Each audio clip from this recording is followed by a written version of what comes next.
Il ramènera le cœur de père à leurs enfants et le cœur des enfants à leur père, de peur que je ne vienne frapper le pays d'interdit. Vous voyez que il est clair. Un prophète viendra. Il aura l'onction d'Élie sur lui. Il aura le ministère d'Élie. Et il aura pour mission de ramener l'épouse à son équilibre, à la préparation pour recevoir le Messie. Jean 3, verset 29. Celui à qui appartient l'épouse, c'est l'époux. Mais l'ami de l'époux qui se tient là, qui est Jean, l'entend, éprouve une grande joie à cause de la voix de l'époux. Aussi cette joie qui est la mienne est parfaite. Il faut qu'il croisse et que je diminue. Celui qui vient d'en haut est au-dessus de tous. Celui qui est de la terre est de la terre. Il part comme étant de la terre. Celui qui vient du ciel est au-dessus de tous. Il rend témoignage de ce qu'il a vu et personne ne reçoit son témoignage. Celui qui a reçu son témoignage a certifié que Dieu est vrai. Car celui que Dieu a envoyé dit les paroles de Dieu. Un envoyé de Dieu vient avec les paroles de Dieu, vient avec le message de Dieu. Pas à se tenir debout derrière la chair et à passer son temps à prophétiser, je vois. Non. Ce qui fait la particularité d'un prophète, un messager, c'est le message qu'il apporte. Et le message doit être constant. C'est un message clair. C'est un message sans ambiguïté. C'est un message qui ne va ni à gauche ni à droite. C'est un message centré sur la personne du Seigneur Jésus-Christ. C'est un message qui interpelle les gens pour le temps de la fin. Alors mon frère, ma soeur, si Jean-Baptiste, lui l'ami de l'époux, s'est réjoui de ce qu'il a entendu, la voix de l'époux, mais comment ne vas-tu pas te réjouir, mon frère, ma soeur? Comment ne vas-tu pas te réjouir? Matthieu chapitre 17, verset 1. 6 jours après, Jésus prit avec lui Pierre, Jacques et Jean son frère, il les conduisit à l'écart sur une haute montagne. Il fut transfiguré devant eux.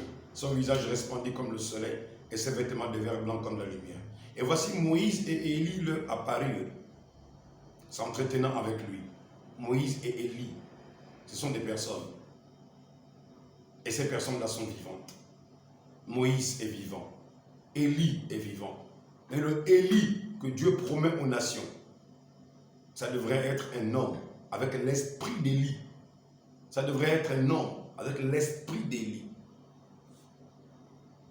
C'est pourquoi, Matthieu 17, verset 4, Pierre prenant la parole dit à Jésus, Seigneur, il est bon que nous soyons ici. Si tu le veux, je dresserai 3 tentes, une pour toi, une pour Moïse et une pour Élie. Comme il parlait encore, une nuée lumineuse les couvrit, et voici. Une voix fit entendre de la nuée ces paroles. Celui-ci est mon fils bien-aimé, en qui j'ai mis toute mon affection. Écoutez-le. Lorsqu'ils entendirent cette voix, les disciples tombèrent sur leur face et furent saisis d'une grande frayeur. J'aimerais te dire, c'est le temps de tomber sur notre face. C'est le temps de tomber. C'est le temps de revenir au Seigneur. C'est le temps de se repentir. La fin est proche. Le jugement est proche. Le prophète du temps de la fin nous l'a dit, William Marion Branham. C'est la fin, mon frère. Qu'on ne te mente pas, qu'on ne te séduise pas. C'est la fin. C'est la fin, c'est fini. Prépare-toi à rencontrer le Seigneur Jésus. Sois l'épouse fidèle qui entend la voix.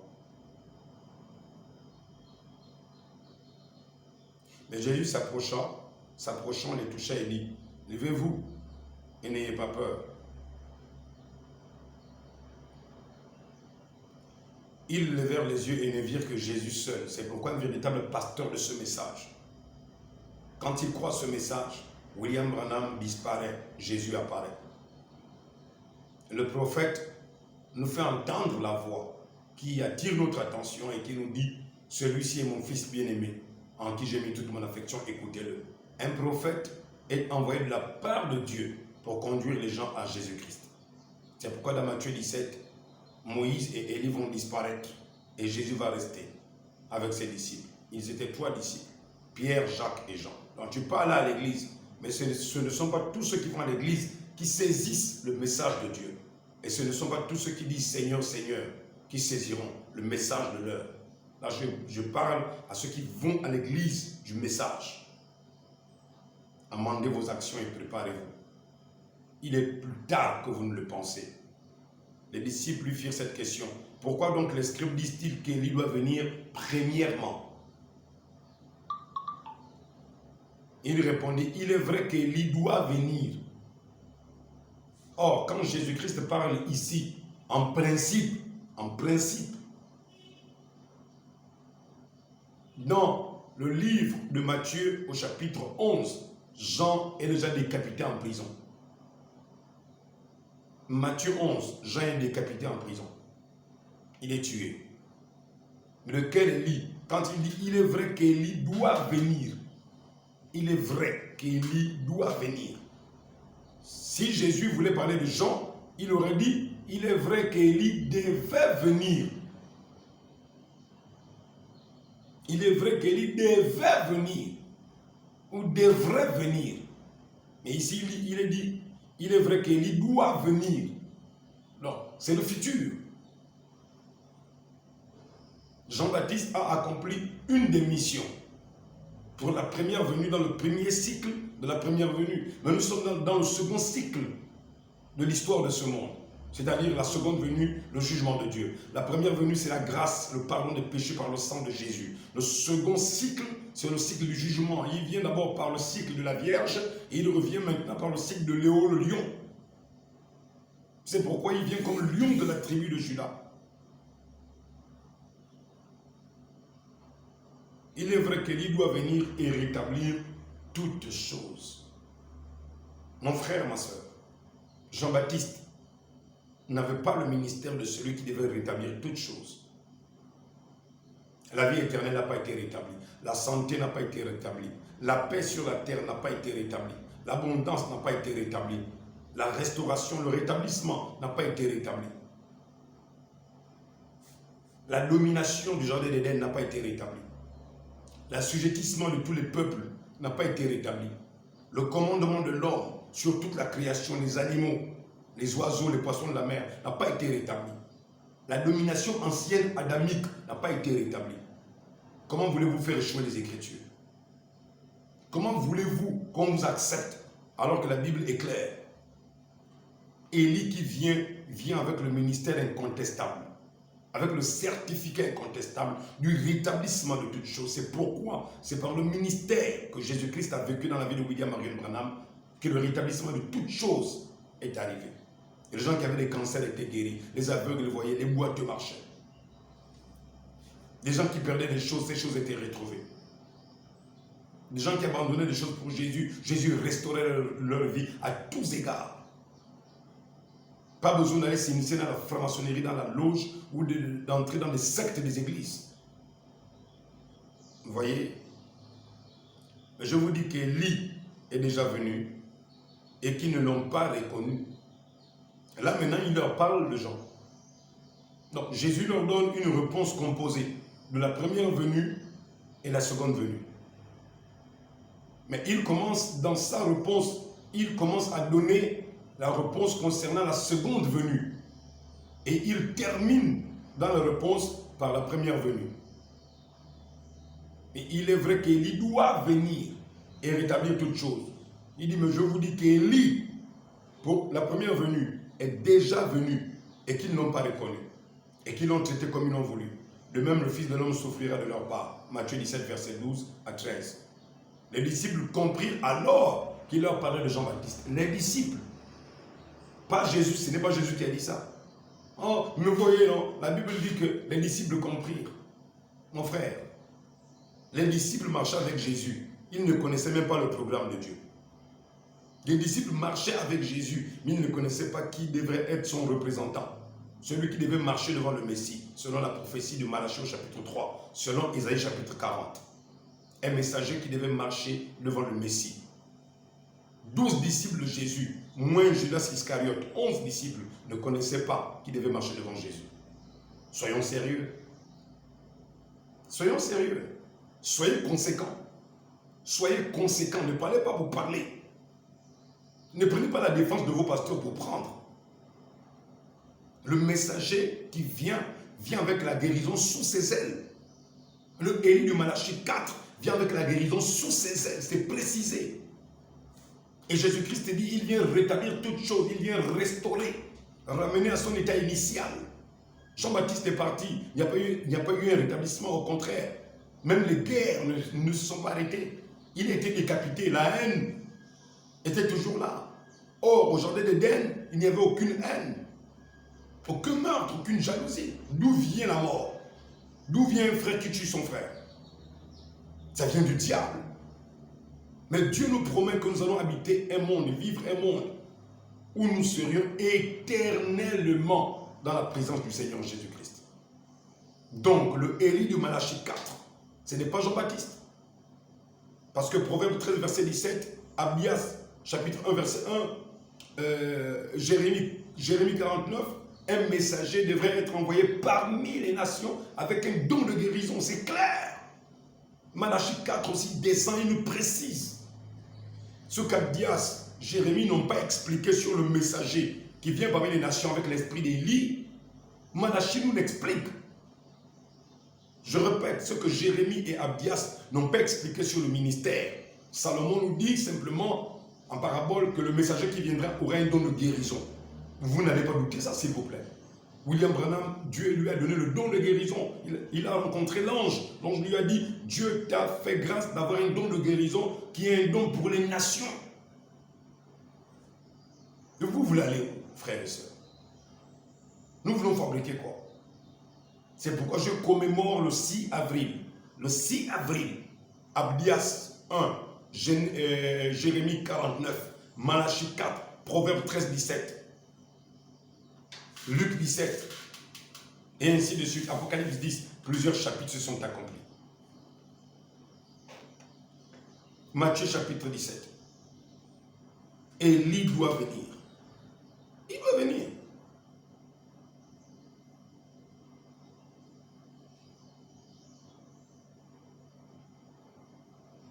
Regardez comment Jésus appelle ça son peuple. Matthieu 17, verset 17. Race incrédule et perverse.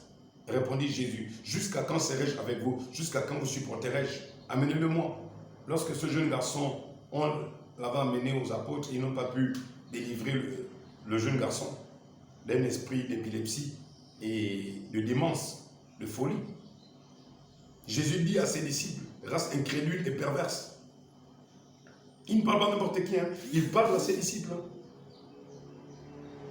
Il parle à ses disciples. Comment voulez-vous que nous sortions de la Bible? Comment voulez-vous que nous sortions des Écritures? Malachie 4 est venu. C'est William Marion Branham. Ça ne fait pas de lui le sauveur, mais ça fait de lui le prophète. Ça ne fait pas de lui Jésus, mais ça fait de lui le précurseur de Jésus. C'est pourquoi la rivière Oyo, au mois de juin, je crois 1933, une voix va dire de même que Jean-Baptiste fut envoyé comme précurseur pour préparer ma première venue, toi Branham, je t'envoie avec un message qui préparera ma seconde venue. Qui a parlé comme ça? Le Dieu de Jérémie 49. Qui a dit ça? Le Dieu d'Abdias. Mais si Branham venait sans don de guérison, ce serait faux. Parce que Proverbe 13, verset 17 dit, un messager fidèle apporte la guérison. Donc vous ne pouvez pas prendre Jean-Baptiste et le mettre, comment dire, excusez-moi, je suis en train d'arrêter les appels qui me dérangent. Vous ne pouvez pas prendre Jean-Baptiste et le mettre à la place de Branham. La première venue, c'est la première venue. La seconde venue, c'est la seconde venue. Vous ne pouvez pas annuler les Écritures. Ce n'est pas possible. Ce n'est pas possible. Amendez vos actions. Répentez-vous. Vous qui avez dit du mal de Branham. Je ne dis pas ça pour te dire que... Oh, c'est clair. Je ne dis pas ça pour te dire que William Branham est un sauveur. Mais j'aimerais te dire comme Jésus-Christ l'a dit au sujet de Jean-Baptiste. Que Jean-Baptiste était une lumière qui fut envoyée pour éclairer les gens. Et c'est ce que Gabriel va dire au père de Jean-Baptiste, qui est Zacharie. Qui était Zacharie? Bon, qui est Zacharie? Parce que Zacharie est vivant, tous les saints sont vivants. Ils attendent seulement notre préparation. Donc, je ne vais pas tirer en longueur. Voilà les Écritures que j'avais à vous montrer. Et il y a plusieurs autres que j'aurais pu vous donner. Mais avec ça, j'espère que cela vous a convaincu que le ministère de Malachie 4, ce n'est pas Jean-Baptiste. Jean-Baptiste est venu, oui, remplir, il ramènera les cœurs des pères vers les enfants. Donc les vieux rabbins, les vieux juifs, les sacrificateurs vers Jésus et Jean-Baptiste et vers les apôtres. Ça c'est clair. Mais celui qui vient au temps de la fin, il ramène nos cœurs à nous les enfants, à la foi apostolique, à la foi des pères. Ça, Jean-Baptiste n'a pas rempli ça. Luc chapitre 1.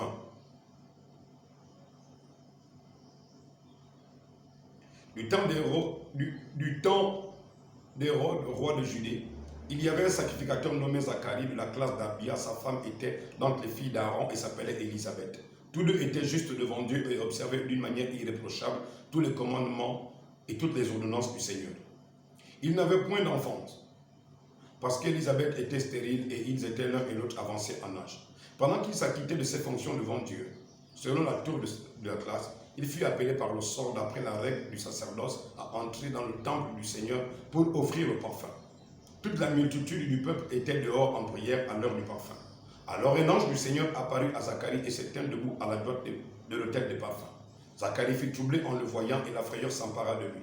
Mais l'ange lui dit, ne crains point Zacharie, car ta prière a été exaucée. Ta femme, Élisabeth, t'enfantera un fils et tu lui donneras le nom de Jean.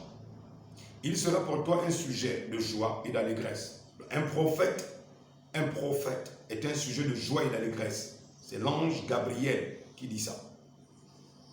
Donc c'est pourquoi je bénis l'Éternel pour la naissance de William Marion Branham.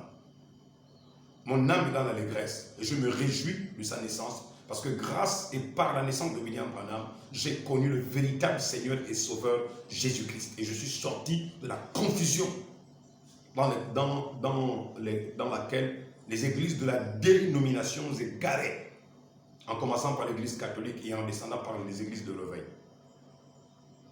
Plusieurs se réjouiront de sa naissance. Voilà, là je suis dans Luc chapitre 1 verset 14. Donc, on peut se réjouir de la naissance d'un prophète. Luc 1 verset 14. Luc 1 verset 14. On peut se réjouir de la naissance d'un prophète. Il sera grand devant le Seigneur. Il ne boira ni vin, ni liqueur enivrante. Il sera rempli de l'Esprit Saint dès le sein de sa mère. Il ramènera plusieurs des fils d'Israël au Seigneur leur Dieu. Voilà le rôle du prophète Jean-Baptiste. Il marchera devant Dieu avec l'esprit et la puissance d'Élie. Il marchera devant Dieu. Ça, c'est la première venue. Il marchera avec l'esprit devant Dieu, avec l'esprit et la puissance d'Élie. Qui était Dieu? Le Seigneur Jésus-Christ. Pour ramener au Seigneur.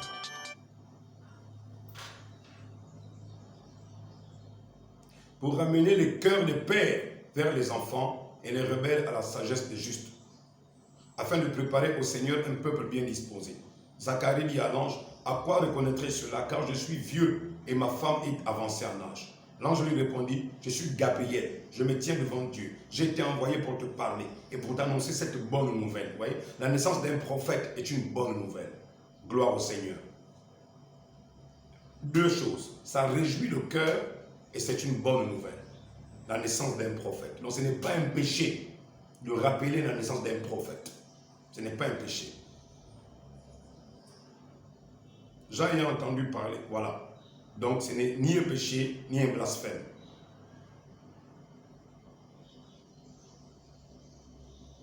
Maintenant, dans Jean 11, verset 2, Jean ayant entendu parler dans sa prison des œuvres du Christ, lui fit dire par ses disciples, es-tu celui qui doit venir ou devons-nous en attendre un autre?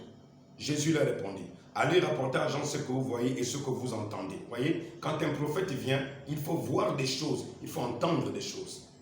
Voir et entendre. Parce qu'un prophète vient avec le message, et il vient avec des signes et des prodiges qui prouvent que c'est Dieu qui l'a envoyé. Et vous reconnaissez cela. Vos pasteurs et vos prophètes des nations savent que le ministère de William Marion Branham, ce fut un ministère de puissance et de miracle. Ça, c'est indiscutable, ça. Le verset 5, Matthieu 11. Les aveugles voient, les boiteux marchent, Au temps de William Branham, les aveugles voyaient, les boiteux marchent, les lépreux sont purifiés, les sourds entendent, les morts ressuscitent. Ça s'est accompli pendant 33 ans du ministère du prophète William Branham. C'était Jésus encore voilé dans un corps. C'était Jésus. La bonne nouvelle est annoncée aux pauvres. Heureux celui pour qui je ne serai pas une occasion de chute. Que Jésus ne soit pas une occasion de chute pour toi. Toi qui penses toi en Jésus sans accepter son messager, sans croire au message qu'il t'a envoyé. J'espère. Comme il s'en allait, Jésus se mit à dire à la foule au sujet des gens, mais qu'êtes-vous allés voir au désert? Un roseau agité par le vent. Ici, c'est Jésus qui parle maintenant d'un prophète.